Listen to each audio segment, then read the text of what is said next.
Nuevamente los saludo, queridos hermanos, estimados invitados, eh, mandando un afectuoso y fraterno saludo también a los hermanos que se hacen presentes desde otras latitudes, Venezuela, Colombia, me parece que Bolivia. Bienvenidos hermanos, nuevamente los saludo. Me presento nuevamente con ustedes, Miguel Ángel Báez Jiménez, miembro de El Soberano Gremio de Artífices. Esta noche pongo a su consideración el siguiente tema: la cruz y su simbolismo. Antes de entrar en materia, como siempre lo hacemos en El Soberano Gremio de Artífices, me gustaría profundizar un poco en la etimología de estos dos sustantivos que observamos en pantalla. Primero, cruz. Viene del latín crux, que literalmente significa instrumento de tortura, instrumento que se utiliza para torturar o martirizar. También tiene otra acepción de crucis y significa intersección, cruce o encuentro, punto de convergencia. Entonces la palabra cruz etimológicamente tiene estas dos acepciones y les pido que las tengamos en mente porque vamos a profundizar en ellas más adelante. Símbolo. ¿Qué es el símbolo? En la práctica, los griegos, que son quienes acuñaron esta palabra, simbolón, usaban el símbolo como un trazado o incluso una pieza de alfarería que se partía a la mitad cuando se hacía un compromiso o se adquiría una deuda. Es un precedente de lo que hoy conocemos como firma. Cada parte comprometida se llevaba la mitad de esta pieza y se tenía el compromiso de que cuando se saldaba la deuda o se cumplía con el compromiso adquirido, estos dos fragmentos se volvían a unir, se volvían a encontrar. Esta es una acepción de símbolo. Y esta acepción es particularmente interesante porque según los estudiosos del tema, se sigue estudiando el símbolo de la misma manera. Es decir, todos y cada uno de los símbolos que observamos son solamente la mitad del símbolo. La otra mitad hay que buscarla y hay que encontrarla y hay que esforzarse en conseguirla. ¿Cómo? A través del estudio intelectual, del estudio filosófico, de la meditación y de la contemplación del símbolo. Eso es simbología. Por eso es que tenemos tantos tratados de simbología, algunos muy similares, porque son la copia uno del otro, y otros diametralmente opuestos, porque la comunicación, la enseñanza que te transmita el símbolo está en relación directamente proporcional al estudio que tú tengas. El mismo símbolo puede ser entendido de maneras en grados de comprensión distintos de acuerdo al grado de quien lo esté contemplando. Muy bien, una vez hecha esta aclaración, entramos en materia y como preámbulo, como prefacio a este tema, me gustaría citar a el maestro Alma Grande, Gandhi, que nos dice que todas las religiones son caminos diferentes que convergen al mismo punto. Todos los radios de una circunferencia convergen en un punto, en el centro. Así son las religiones también.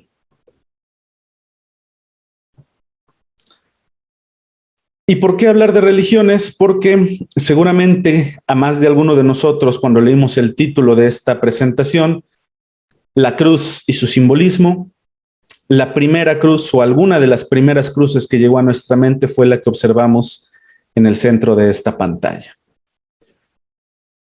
Y eso es totalmente comprensible porque obedece a una programación neurolingüística que tenemos y que absorbemos ya sea de manera consciente porque lo estudiamos o de manera inconsciente, por la sola contemplación, del símbolo, este se fija en lo que Carl Gustav Jung llamó el inconsciente colectivo. Bueno, pues lo que observamos en el centro de la pantalla no es una cruz. Propiamente dicho, es un crucifijo, que está formado por la palabra cruz y fixes, fijo, fijar, quieto, inmóvil, pegado. Como hay un cuerpo humano fijo a la cruz, entonces esta imagen es un crucifijo. Ahora habría que preguntarse por qué. Porque una de las religiones más importantes del mundo en la actualidad adoptó deliberadamente la cruz como su símbolo más poderoso. En la práctica, en la parte inferior izquierda de su pantalla, ustedes observan, de acuerdo a la primera etimología de cruz, que dice que es un instrumento de tortura, diferentes cruces que fueron utilizadas todas por el Imperio Romano para martirizar a sus condenados. Tenemos la cruz más elemental, que es un madero vertical, cruz compacta, el madero horizontal, patibulum, que solamente se ataba a las muñecas. Tenemos la cruz sin misa, tenemos la cruz con misa o tau y la cruz de cusata o X o diagonal. Todas estas son cruces y porque todas son instrumentos de tortura. Sin embargo, la más ampliamente utilizada en el Imperio Romano fue la cruz comisa o la tau, que ustedes observan en la parte inferior derecha. En la práctica, no se necesitaba que la cruz tuviese un espacio para reposar la cabeza, porque cuando alguien es crucificado por las muñecas, el torso por gravedad desciende y la cabeza se recarga en el propio travesaño vertical. Entonces no había ninguna necesidad práctica para que este travesaño se extendiera más arriba de la cabeza. Si realmente Jesús fue crucificado, lo más probable históricamente sería que haya sido crucificado en una tau y no en una cruz como la que apreciamos en la iconografía del centro. Sea la cruz que fuere, nos dice el maestro René Guénon que el cristianismo parece haber olvidado deliberadamente toda la simbología de la cruz y solamente la ha reducido a considerarla como el signo de un hecho histórico. Este hecho histórico sí importante, sí trascendental, tan trascendental que es el que nos lleva a la cuenta de los años, pero al final de cuentas es un hecho histórico y se queda muy limitado en todo el estudio de la simbología de la cruz. ¿Cómo llegamos a que una de las tres religiones más importantes del mundo en la actualidad haya adoptado la cruz como símbolo de su movimiento? Hagamos un poco de historia. Recordemos que cuando nace esta incipiente religión que hoy conocemos como cristianismo, es una religión minoritaria. Nace en el seno de una gran religión, la religión judía, además en una provincia, Galilea, en una provincia conquistada por el Imperio Romano, que el Imperio Romano era enorme y en el cual se practicaban todo tipo de cultos, ritos y religiones paganas. El cristianismo eran muy pocos y eran perseguidos. Por lo tanto, los cristianos primitivos debían reconocerse entre hermanos. ¿Y cómo lo hacían? Utilizando este símbolo que ustedes observan, la Vesica Piscis, o al menos un fragmento de la Vesica Piscis. La Vesica Piscis es el símbolo que ustedes observan en la parte inferior derecha. Es derivado de otro símbolo aún mayor y los cristianos primitivos lo reducen a un pez.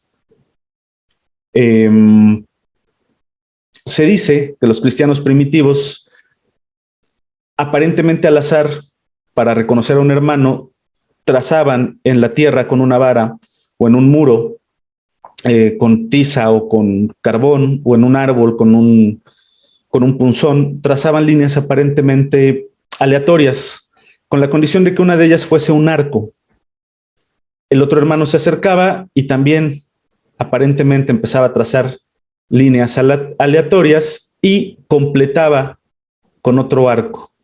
Y si se formaba este símbolo del pez, entonces sabían ambos que eran fraternos y se reconocían. Años más tarde, la Iglesia Ortodoxa griega retoma este símbolo de la Vesica Piscis y le agrega las letras iota, chi, teta, ipsilon, sigma y soter. Los significados los pueden leer en pantalla y significa Jesús, el Cristo, Hijo de Dios, es el Salvador. Es lo que podemos leer. Entonces, la religión cristiana no nace con la cruz como su símbolo, sino con un Vesica Piscis. Siglos más tarde, más específicamente en la batalla del puente Milvio, en donde el emperador Constantino I batallaba contra Magencio para reunificar los dos imperios romanos. Ya había pasado el cisma del Imperio Romano de Oriente y Occidente. Constantino, emperador de Occidente, batalla contra Magencio, lo derrota en esta batalla importantísima y reunifica nuevamente y por última vez a los dos imperios romanos. Antes de esta batalla, se dice que en una ensoñación al emperador Constantino I se le aparece el mensaje: con este signo vencerás.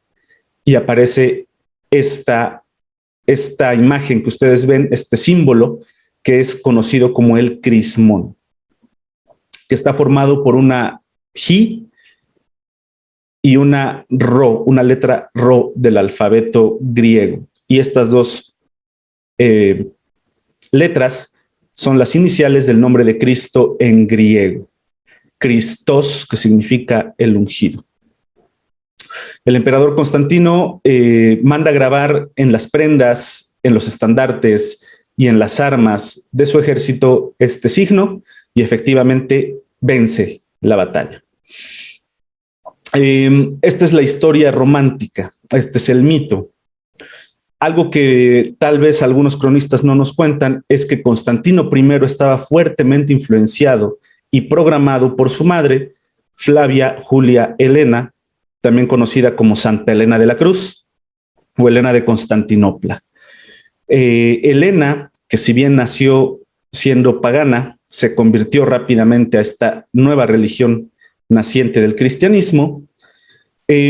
Siendo madre del emperador, tenía muchas libertades y en esta fe, en esta devoción, en esta piedad que se le reconoce a Helena, emprende un viaje a Tierra Santa casi 300 años después para tratar de buscar las reliquias de la vida del Maestro Jesús. Reliquia significa etimológicamente precisamente eso, restos, los restos que hayan podido quedar.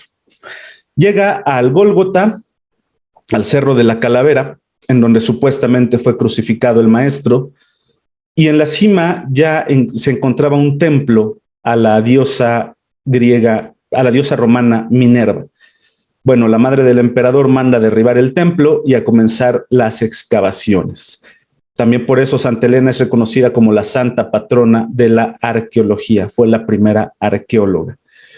Dicen los cronistas que en los primeros días del mes de mayo, las excavaciones de Helena se encuentran con un fragmento de la vera cruz, de la cruz verdadera en donde fue crucificado el Maestro Jesús. Esa fue la primera de las reliquias que encuentra Helena. También se dice que encontró los restos de los Reyes Magos, pero siempre tuvo especial devoción por la cruz y por esta astilla que ella aseguraba firmemente que era parte de la vera cruz. Constantino I crece con estas historias, crece con estos mitos y obviamente es fuertemente influenciado para que en la ensoñación se le apareciera este símbolo del crismón, que apenas es un esbozo, una reminiscencia de lo que más tarde sería la cruz.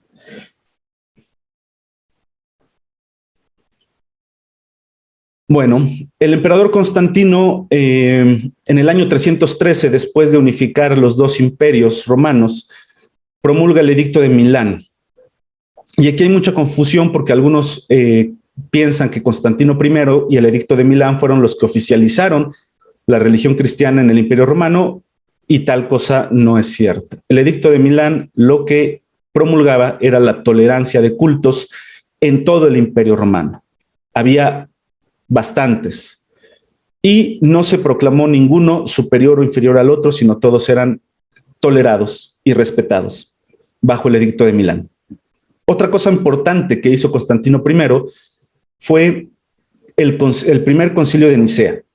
En esta ciudad, del 20 de mayo al 25 de julio del 325, el emperador Constantino reúne a todos los arzobispos del entonces mundo conocido, el Imperio Romano, unificado de Oriente y Occidente, para sentar las bases y ponerse de acuerdo acerca del dogma cristiano.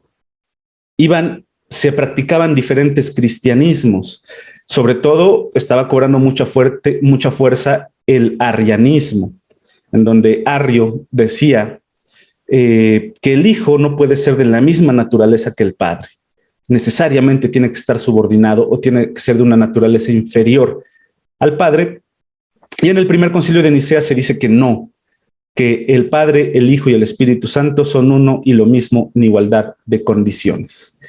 Entonces ahí vemos cómo se empieza a gestar el dogma y a deshacerse de lo que no convenga a estos concilios ecuménicos. Más tarde, bajo el emperador Teodosio I el Grande, al ver que la religión cristiana estaba en auge y que ya era la religión mayoritaria del imperio, promulga el Edicto de Tesalónica el 27 de febrero del 380. Y en este edicto sí, es cuando el cristianismo niceno se adopta como la religión oficial del imperio. ¿Por qué hago énfasis en niceno? Porque, repito, había varias variantes del culto cristiano. Solamente se reconoció la del primer concilio de Nicea bajo Constantino. Más adelante, en el primer concilio de Constantinopla, de mayo a julio del 381, se le sigue dando forma a lo que hoy conocemos como dogma católico. No sería hasta el concilio de Hipona en el año 393, cuando en este nuevo concilio se decide el canon oficial de los libros que integrarían la Biblia, que hasta nuestros días llegan como Antiguo y Nuevo Testamento, pero que no son los únicos. En este concilio de Hipona se descartaron todos aquellos textos que no concordaran con el concilio de Nicea, con el credo niceno.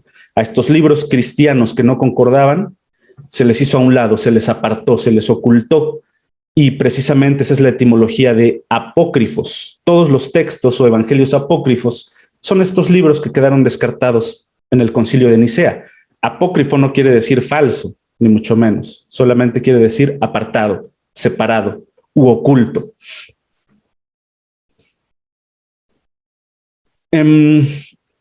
Entonces, apenas aproximadamente 4 siglos después del nacimiento del Maestro Jesús, en estos concilios es cuando se le da forma al dogma y es cuando se adopta deliberadamente la cruz latina como el signo principal de la religión católica apostólica romana.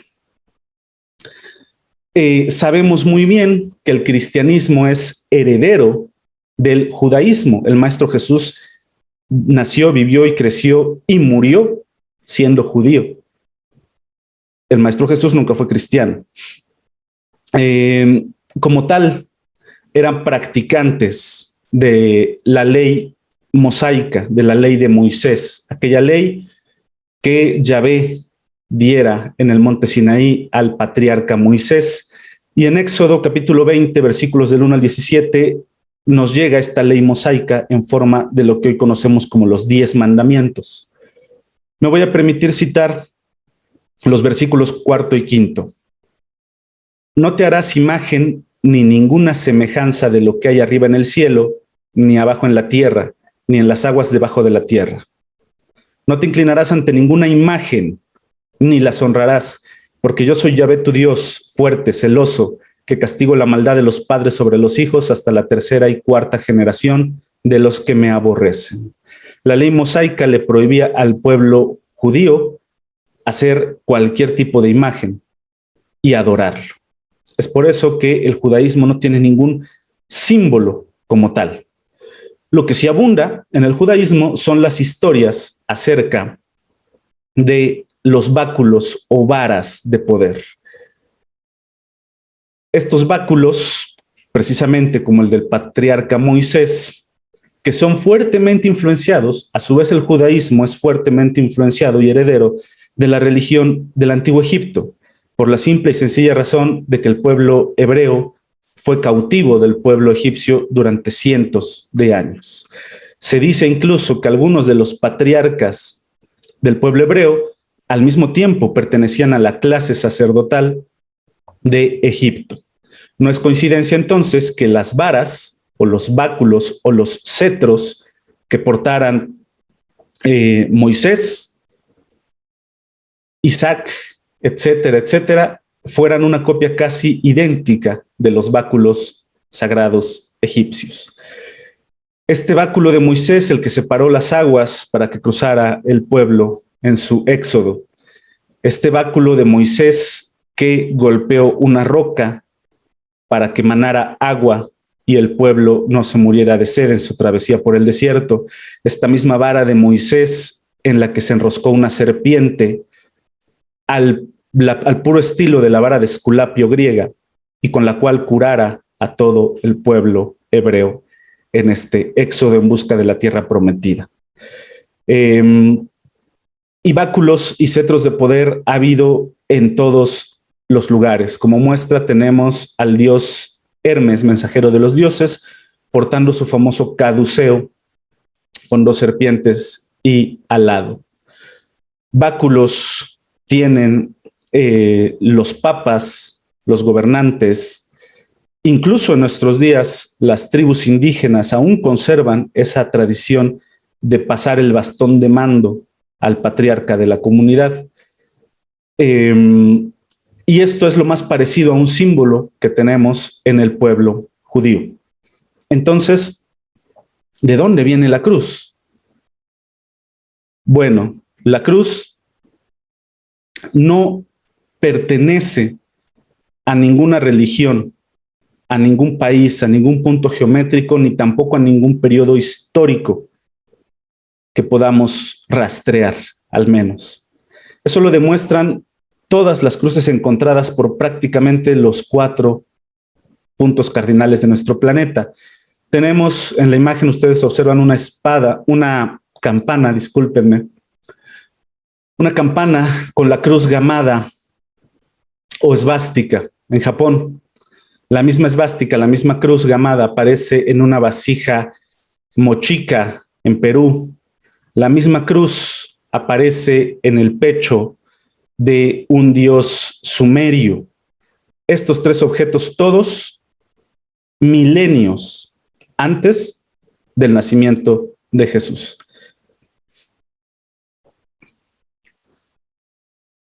Más cruces esparcidas por todos los puntos cardinales, las runas que se le atribuyen a los vikingos o a los nórdicos, realmente tienen un origen mucho más ancestral. Y su simplicidad nos da cuenta de que un símbolo, mientras su trazo sea más simple, es más antiguo, es más arcaico. Las runas son de los símbolos más arcaicos que podemos rastrear porque su simpleza nos da prueba de ello. Sobre estos símbolos simples se han ido generando, adornando o enriqueciendo o incluso deformando símbolos más actuales. Lo vamos a ver más adelante cuando estudiemos los diferentes tipos de cruces. Encontramos una cruz en el martillo de Thor. Ahorita lo estamos viendo invertido. Generalmente siempre se le representa al revés por el peso de la masa. Pero si ustedes invierten el martillo de Thor, es una cruz. Los pueblos nativos americanos tallaban tótems y lo siguen tallando y encontramos en ellos también la cruz. En Japón encontramos cómo los maestros con cola de pescado entregan una escuadra y una cruz a sus discípulos. En una de las excavaciones arqueológicas más antiguas, la más antigua estudiada hasta nuestros días, que es Göbekli Tepe en Turquía, es más antigua que Egipto, es más antiguo que cualquier otro asentamiento, que cualquier otra ciudad, que Babilonia, que Sumeria incluso. Estamos hablando de una protocivilización, pues ahí ya tenían la cruz Tau. Es la imagen que ustedes pueden ver hoy en un museo en Turquía, pero que ocupaba el centro de los templos de esta cultura de Göbekli Tepe, en donde ya también se adoraba a la cruz Tau. Entonces, reafirmo, la cruz no es exclusiva de ninguna religión, de ningún punto geométrico, geográfico o histórico. Es mucho más antiguo. ¿Hasta dónde podemos rastrear la cruz? Nos encontramos con la cruz en diferentes mitologías. En el Génesis judío, que es el mismo Génesis cristiano y que es el mismo Génesis musulmán, se dice que después de esta catástrofe diluvial, el territorio se repartió y solamente se nos hace mención de 3 grandes patriarcas. Sem, de ahí el pueblo semita, o todos los pueblos semitas, hijos de Sem. Cam, o camitas, los descendientes de Cam, que sería todo el pueblo de raza negra del continente africano, y Jafet, al norte. Los arios, todo lo que hoy es Europa. Tenemos esta repartición de las tierras en Génesis, y ustedes me van a decir nada más son 3. Bueno, ¿qué pasa con América? ¿A quién, a qué hermano se le quedó el continente americano? Ahí está el cuarto territorio, el cuarto rumbo. Por supuesto, esto no viene en Génesis, pero sí viene en algunos otros textos llamados apócrifos. Otra mitología en donde la cruz se utiliza para hacer una repartición de los territorios es en la mitología mexica. Se dice que Ometeotl, el dios padre, tuvo 4 hijos y repartió el mundo en estos 4 rumbos. La misma historia que se nos cuenta de los hijos de Noé se repite en la mitología mexica. Estos 4 hijos eran Tezcatlipoca Negro, Yaotl, o simplemente Tezcatlipoca. Al norte, el Tezcatlipoca Blanco o Quetzalcóatl, el Tezcatlipoca Azul o Huitzilopochtli, y el Tezcatlipoca Rojo o Xipetotec, el dios descarnado. En el oriente. Aquí tenemos esta división de los 4 rumbos, de acuerdo a la mitología azteca, pero no bastaba con eso. También había un cenit, el Omeyocán, que eran los 13 cielos de los aztecas, y había un nadir, el Mictlán, y sus 9 mundos subterráneos. Y ahí estamos viendo la cruz, el plano horizontal con los 4 puntos cardinales y el gran plano vertical que desciende desde Omeyocán hasta Mictlán y sus diferentes grados. Pero eso no se detiene ahí. Encontramos también una repartición de territorio en la mitología más antigua de la que se tenga registro. Esta es la mitología sumeria. El reparto del planeta, de acuerdo a la mitología sumeria, fue el cielo para An o Anu, el padre. La tierra para Ki, la madre, el principio femenino. Las aguas para Apsu o Enki, el dios con cola de pez. Y el inframundo para Kur o Enlil, gemelo de Enki, pero que fue destinado a gobernar el inframundo, tal y como los titanes, Zeus y Hades.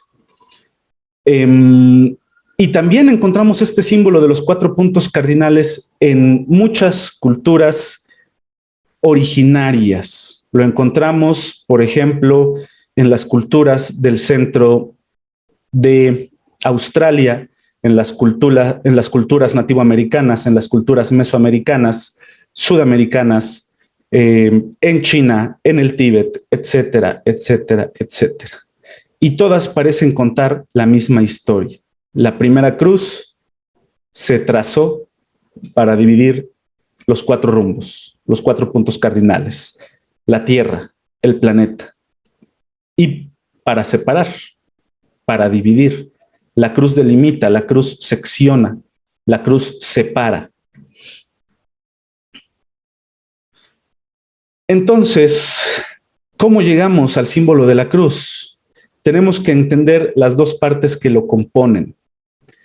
La cruz está compuesta por una línea horizontal que nos representaría el principio pasivo, el principio femenino, el prakriti de los textos sagrados hinduistas, el elemento agua o el principio agua, a la diosa Shakti de la pareja divina, a la diada, al número 2 y todos los números pares son principios femeninos horizontales. Representa al yang en la filosofía taoísta y representa al yoni, que es el vaso, la copa, el huevo, desde el cual todo fecunda y todo nace. Y para hacer un constructo mental puse la imagen de un CD. Imaginemos este plano horizontal como un CD viéndolo totalmente de perfil. Pero eso no quiere decir que solamente tenga 2 dimensiones, sino que tiene 3. Pero desde nuestra perspectiva pareciera una sola línea horizontal. Y lo que pudiese entenderse como su opuesto, que realmente no lo es, sino es su complemento, es la línea vertical. La línea vertical nos representa el principio activo, el principio masculino, el purusha, el elemento fuego, la actividad del cielo, la mónada del maestro Pitágoras, el 1 y todos los números impares, el lingam, el falo, obeliscos, astas, las torres de las catedrales, sobre todo las góticas, la corbata, etcétera. Todos ellos representan esta línea vertical y este símbolo masculino y fálico. Esta es la actividad del cielo y atraviesa todos los planos y dimensiones del ser. Por eso puse como analogía una pila de discos compactos. Si la horizontal era uno de estos discos, cuando la línea vertical atraviesa uno de estos discos, forma también la cruz, pero no es la única cruz. Hay diferentes infinidad de cruces dependiendo del nivel en el que se intersequen la línea vertical con la horizontal, a diferentes niveles y a diferentes vibraciones. Cada uno de esos planos puede ser entendido como cada uno de estos discos compactos que ven en la imagen. ¿Para qué? ¿Por qué? ¿Por qué se intersecan el lingam y el yoni? ¿Por qué se intersecan el principio masculino y el femenino? Se intersecan para generar. ¿Qué van a generar? El arquetipo del hombre universal. El hombre universal, entendido por los cabalistas hebraicos como el Adam Kadmon, para los sufíes islámicos como el Insanul Kamil, el maestro Friedrich Nietzsche lo llamó Der Übermensch, el superhombre. Los alquimistas lo definieron como el oro. La piedra cúbica de punta o la piedra filosofal, Carl Gustav Jung lo llama el proceso de individuación. Algunos lo conocen como el estado crístico, otros como el estado búdico o de budeidad. En la mitología azteca es Ometeotl. Y tal vez sea esta apreciación la azteca la más cercana a lo que nos dice el símbolo. Ome, el número 2 en náhuatl, teotl, energía. La energía dual, el complementario, la unión, el equilibrio perfecto. Eso es la cruz. Eso es el centro de la cruz. El hombre universal aspira a llegar al centro de la cruz. Mientras más uno se aleja del centro, mayor es la fuerza centrífuga con la que se te repele. Y mientras más te acercas al centro, te vas a encontrar, aunque todo gira a tu alrededor, tú te vas a encontrar inmóvil, sereno y templado.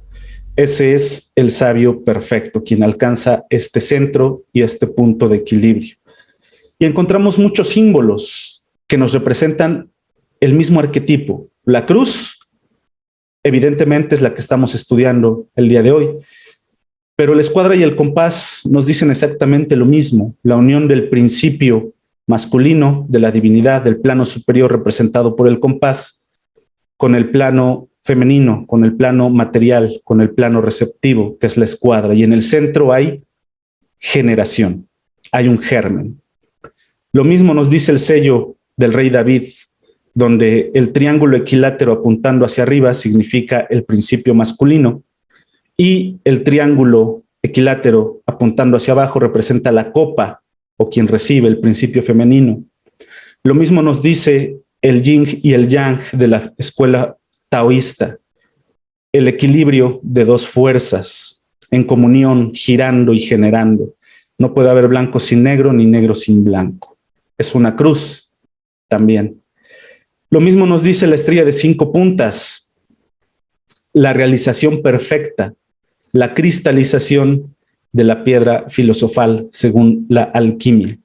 Y lo mismo nos dicen los hermanos Rosacruces. En el centro de la cruz florece la rosa, florece el hombre universal. Muy bien.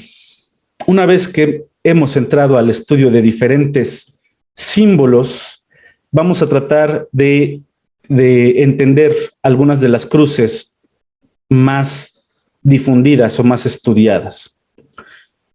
Empezamos por el Ankh o Ankh, también conocida como cruz ansata o cruz egipcia.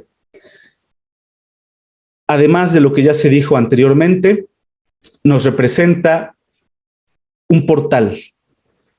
Probablemente esta cruz pudiese estar influenciada en la diosa Inanna o en la diosa Ishtar, Astarot, es la misma diosa femenina que sujeta en su mano, en sus manos, estos portales, estos ciclos, estos círculos. Y la misma mujer, el mismo principio femenino es ese portal. Todos hemos llegado a este plano por este portal, por una mujer, por el útero de una mujer. Y este portal está representado en el asa del Ankh. Así como el principio fálico o masculino está representado en la línea vertical. ¿Y qué pasa en el centro? De la unión del femenino Isis con el masculino Osiris se genera, se crea el hijo, el producto, Horus. Todos y cada uno de nosotros, el hijo del hombre, el hijo de Dios, encarna a través de este portal. Si estudiamos la cruz que todos llamamos cruz templaria, nos damos cuenta que la cruz de la Orden del Temple, de los Caballeros de Malta, la cruz celta, todas estas cruces en realidad son la misma cruz, son la cruz astrológica, que representa el eterno ciclo de nacimiento, vida y muerte del Sol. Pero como entendemos que como es arriba es abajo, también representa el ciclo de nacimiento, vida y muerte de los planos inferiores, como nosotros, como el nuestro, y de los planos superiores. Esta cruz, el Sol invicto, nace bajo la constelación de Aries en el equinoccio de primavera. Se empieza a elevar hasta alcanzar su punto apical en el solsticio de verano en la constelación de Cáncer. Precisamente el trópico de Cáncer es aquel que nos marca el tope hasta donde crece el sol invicto. Después de eso, después del solsticio de verano, el sol empieza su descenso, su vejez, su atardecer, para morir en Libra. En el equinoccio de otoño en Libra, el sol muere y empieza ahora su viaje por el inframundo, hasta descender hasta el fondo de este inframundo, de este Mictlán, bajo los auspicios de la constelación de Capricornio. En el planeta Tierra, el trópico de Capricornio es el punto inferior que nos marca el límite del viaje del sol. Pero esto continúa. Después de haber muerto, el sol viaja, se regenera y renace nuevamente en Aries después de 365 días. Y esto nos da un ciclo solar. Esto nos da un camino, una vía. Este es el verdadero vía crucis, la vía de la cruz solar, la misma que estamos destinados y condenados a transitar nosotros y todos los diferentes planos del ser. Es por eso que el estudio del arte de la astrología es imperativo para entender cualquier tipo de símbolo. Los pobres caballeros de la Orden del Temple o los templarios portaban esta cruz y en atención lo disimulaban, dado que se les condenaba de herejes, disimulaban el portar esta cruz astrológica en las escrituras del Nuevo Testamento. Lucas nos dice que el maestro dijo: si alguno quiere venir en pos de mí, niéguese a sí mismo, tome su cruz cada día y sígame. Mateo nos dice: el que no toma su cruz y sigue en pos de mí, no es digno de mí. En otra parte, el mismo Mateo nos dice: entonces Jesús dijo a sus discípulos: si alguno quiere venir en pos de mí, niéguese a sí mismo, tome su cruz y sígame.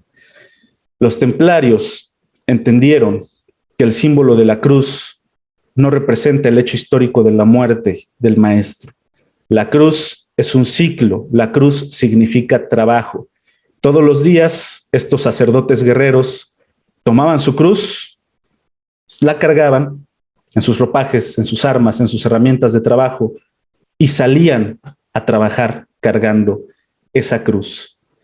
Ese es uno de los significados más hermosos de la cruz. Simboliza el trabajo, el esfuerzo, la dedicación, la constancia, la disciplina.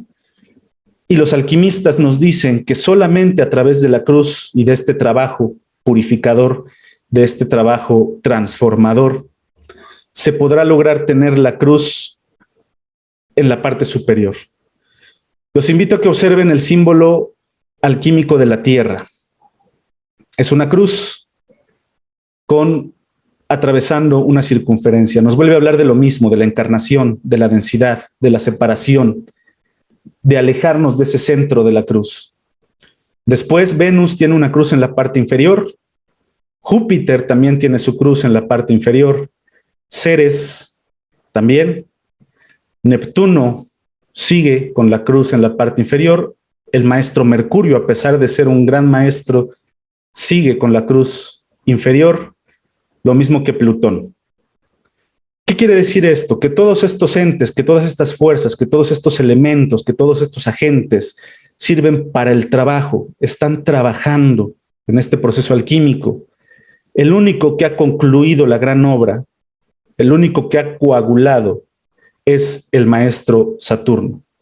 El maestro Saturno, el gran sol negro, el gran past master, ha concluido su trabajo y solamente observa. Observa el trabajo de los demás. Otra cruz, otra variante de la cruz importantísima de estudiar es la esvástica. En pantalla ustedes pueden ver en color rojo la esvástica, que es la que gira hacia la derecha y es la que genera, la que crea.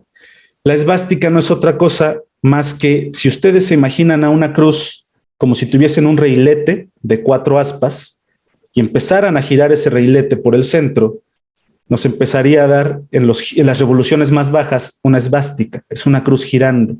Es lo mismo que el yin y el yang cuando empiezan a tener este movimiento giratorio, esta rotación. Y esta rotación, por fricción, produce el fuego y produce toda la vida.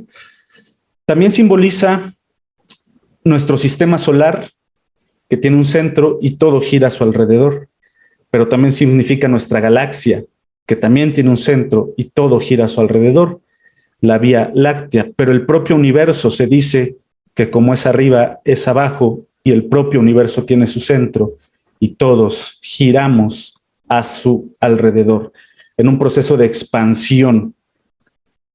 Y ahora nos vamos a la siguiente, la saubástica, que es la misma cruz gamada, pero girando en dirección inversa. Y también sabemos que el universo se está expandiendo, pero va a llegar a un punto en el que la entropía ya limite esa expansión. Y entonces vendrá una contracción del universo para regresar al punto, para regresar al origen del cual vino, para poner orden en el caos. Nuestro Sol, como una estrella que es, su ciclo de vida es el mismo. Crece, se convierte en una gigante blanca y luego empieza a retroceder, una enana amarilla como la conocemos hoy, y finalmente se va a contraer hasta que se extinga. Esto dentro de millones de años. De esto nos habla la saubástica. Y precisamente esta saubástica es la que utilizó el nacionalsocialismo en Alemania y en Italia, bajo Mussolini y bajo Hitler, para regresar al origen. ¿A cuál origen? Según ellos, al origen de toda la humanidad, a la raza aria, a la pureza aria, los descendientes directos de los maestros hiperbóreos. Y eso realmente es lo que buscaba Hitler, regresar al origen, purificarse, purificar la sangre.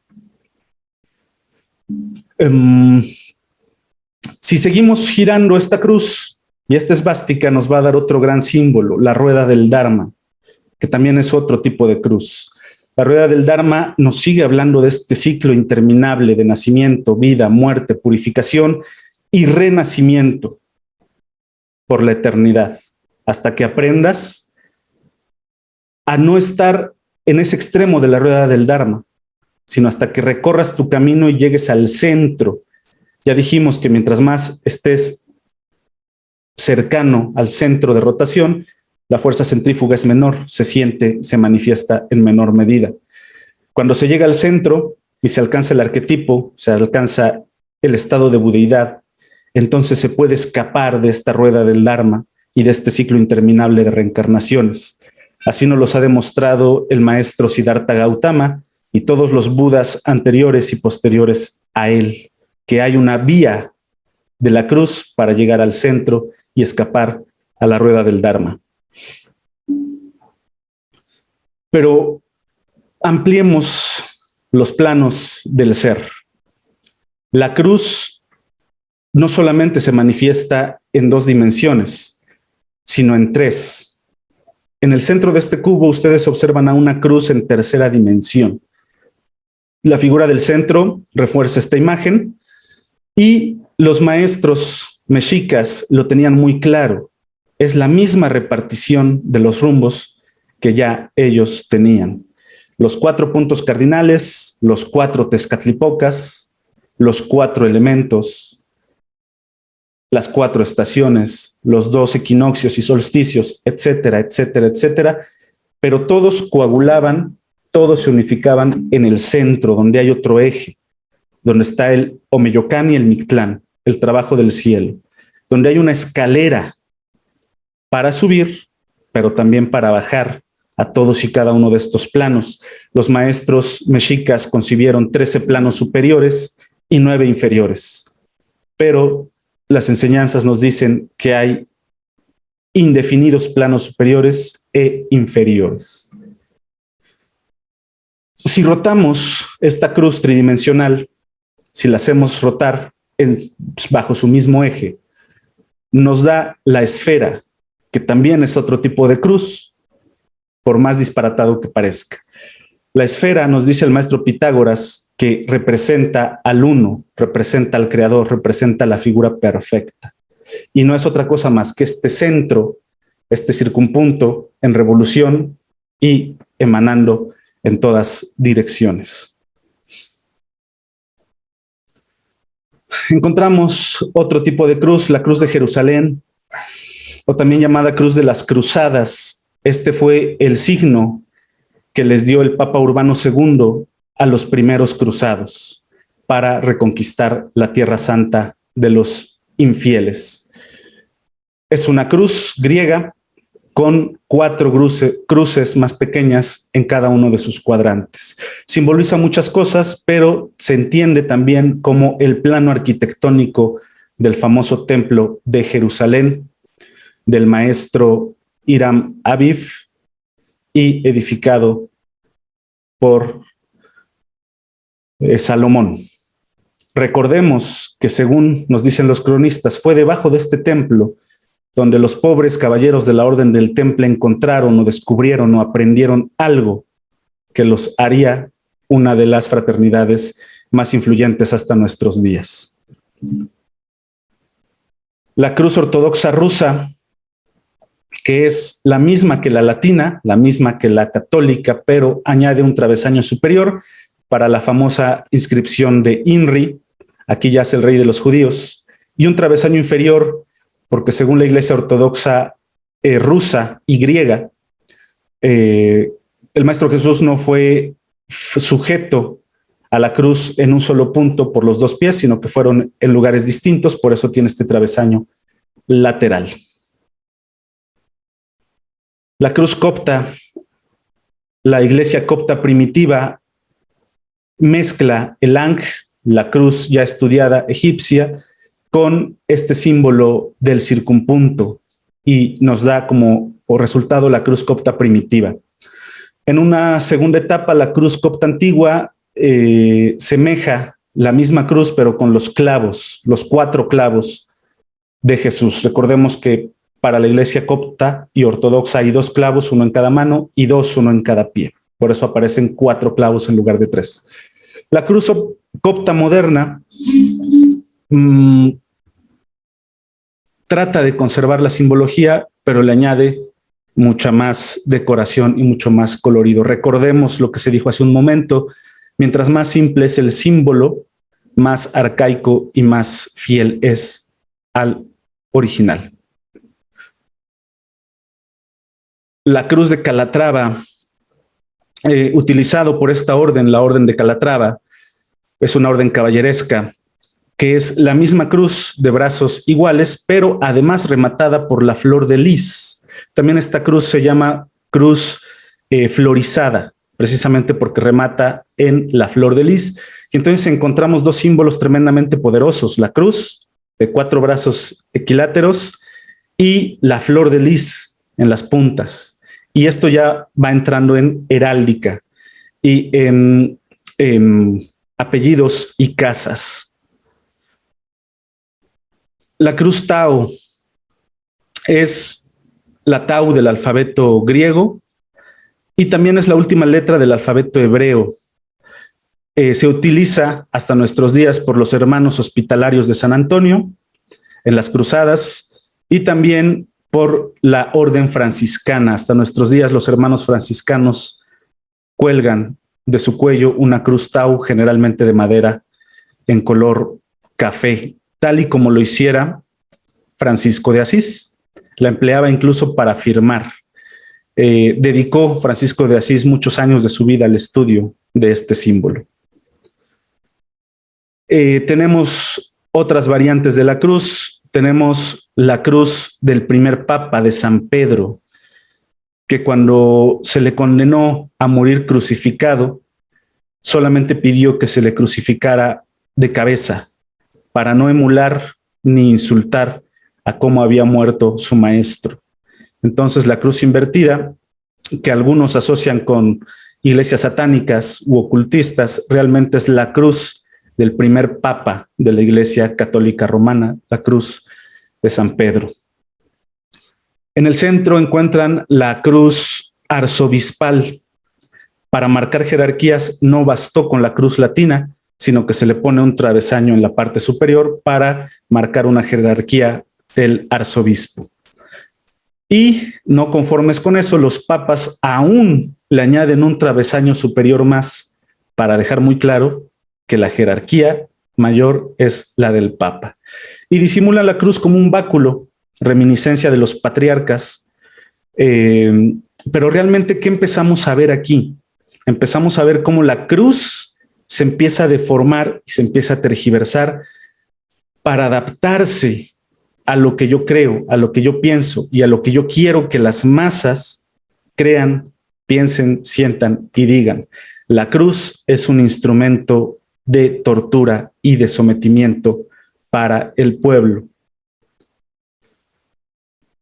Otro tipo de cruz, la cruz serbia, y este es muy interesante. A la caída del Imperio Romano de Oriente, en la Cuarta Cruzada, algunos de los que lograron escapar con vida huyen y fundan Serbia. Y se ve claramente en la bandera. La primera cruz que ustedes observan es el emblema del Imperio Romano de Oriente o de Bizancio o del Imperio Bizantino. Y el escudo de armas de Serbia es exactamente la misma cruz, solamente en un giro de 90 grados.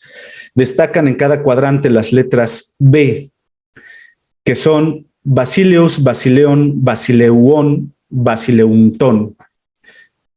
Rey de reyes, que mandáis sobre todos los otros reyes, es lo que significan estas letras B en cada uno de los cuadrantes. Y volvemos a ver remarcado la supremacía, el rey de reyes que manda sobre otros reyes. ¿Quién? Primero, el emperador del Imperio Romano de Oriente, pero después la Casa Real Serbia, tratando de imponer su supremacía por encima de todas las demás. Y bueno, no son todas las cruces que existen, pero para no hacer esta ponencia demasiado extensa, considero que se va entendiendo la idea. ¿Cuál es la idea a la que yo quiero llegar?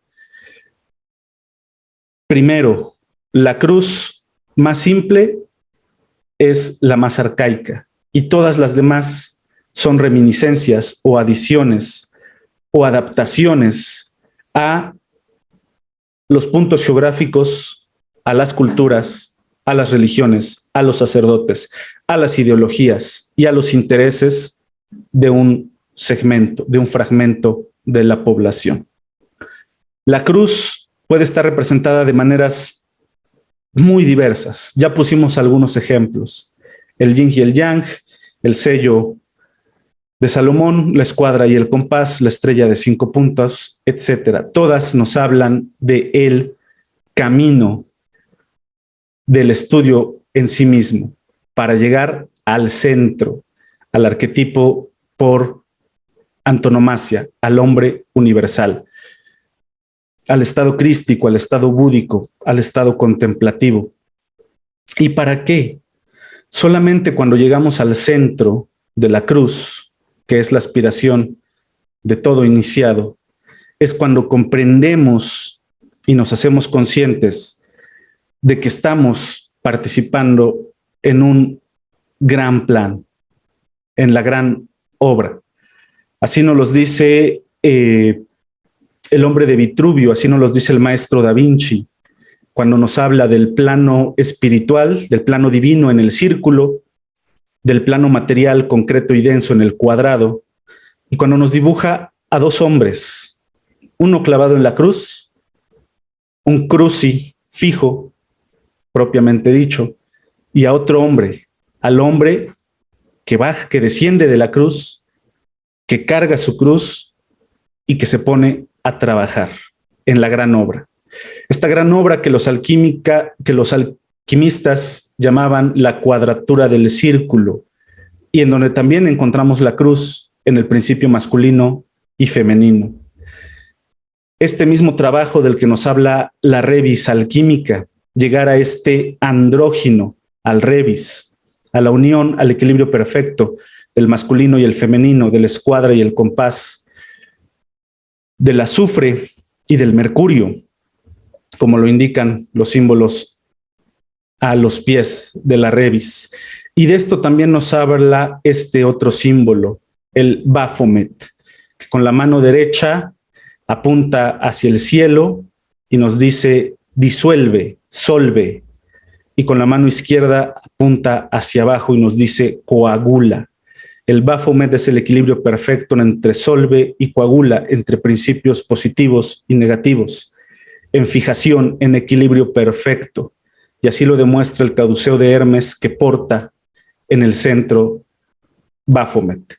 Entre la luna negra y la luna blanca, entre el sol negro y el sol blanco, en equilibrio perfecto, en el centro de la cruz, ahí es a donde todos los iniciados aspiramos. Ahí es donde se encuentra el maestro masón, entre la escuadra y el compás. A manera de conclusión, la cruz, el crucifijo, nos da a entender quedarse ahí, fijado en la cruz, sufriendo, padeciendo, muriendo. Pero no basta. Todos los maestros, la orden del Temple, nos dicen, no, desciende de la cruz, muere, resucita al tercer día y ponte a trabajar en la gran obra. Y regresamos al principio, cuando el alma grande nos decía que todas las religiones convergen en el mismo punto.